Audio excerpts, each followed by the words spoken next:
Everybody, welcome to another yoga shorts here on Yoga Y'all. I wanted to show you a fantastic way to floss both the femoral nerve and sciatic nerve in one awesome motion. This is great if you suffer from any kind of low back pain or any pain that resides in front of the groin or down the front of the legs, on the inside of the thigh. Sciatica is pretty common, and a lot of that pain originates in the low back is what it feels like, and then goes down the length of the buttocks and the back of the thigh. Both nerves, if there's dysfunction, can create issues with extending and flexing the leg. The femoral nerve assists in the extension, while the sciatic nerve assists in flexion. So this is a flossing movement. Nerve flossing is a great way to kind of open up the pathways of the nerve along the route of the nerve. So for this, you could get 2 blocks if you want. Nothing is actually necessary. If you'd like a knee pad, it's also optional, or you can just go for it without, but I do recommend having at least some kind of padding for the knee. So what you're going to do is you're going to go ahead and come to a tabletop position. You can take your blocks up to the top of the mat like so, and from here you're just going to step your right foot forward so that you're in a lunge position of sorts. Okay, you may need to wiggle it around to figure out where you're comfortable here, because you're going to be moving backwards and forwards.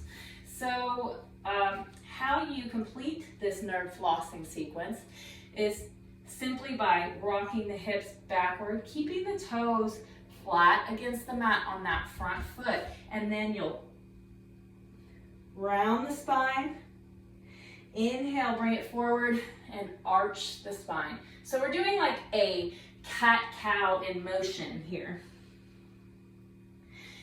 Bringing it forward and backwards, ensuring that that front foot stays flush to the mat. And you'll just do this a couple of times, rocking backwards and forwards before you take it to the other side. Now, once you've completed a round on both sides, I would say rock back and forwards about 10 times. You can then come into a pigeon position if you wish by pulling the left knee and or whichever knee it is that you're going into it with. We're doing left for this video purposes. Take your left knee behind your left wrist and just scooch that back leg back until you find yourself closer to the ground. Now, if you're up off the ground, that's okay. Root into those fingertips, arch the low back slightly, chest is lifted, and then sink into it a little bit more. If you're going to pad anything in this position, I would recommend actually not putting it under that glute, because we have a tendency to lean and we lose the stretch. We want the hips to stay squared and centered.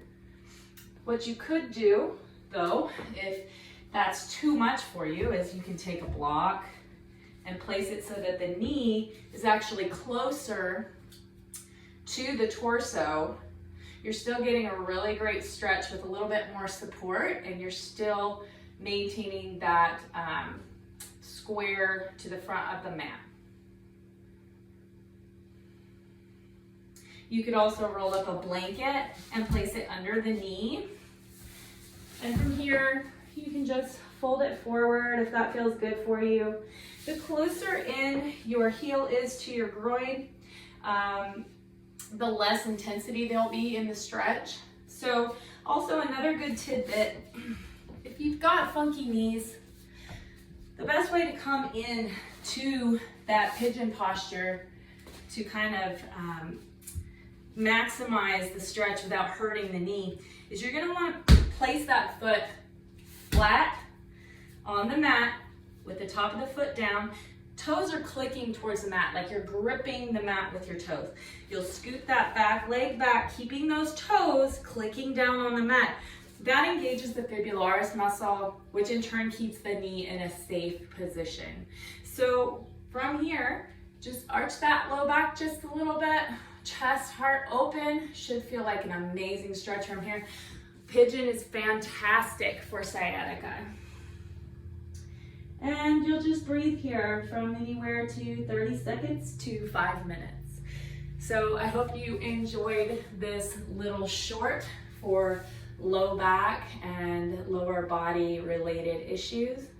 Give it a try and let me know how it went. Take care.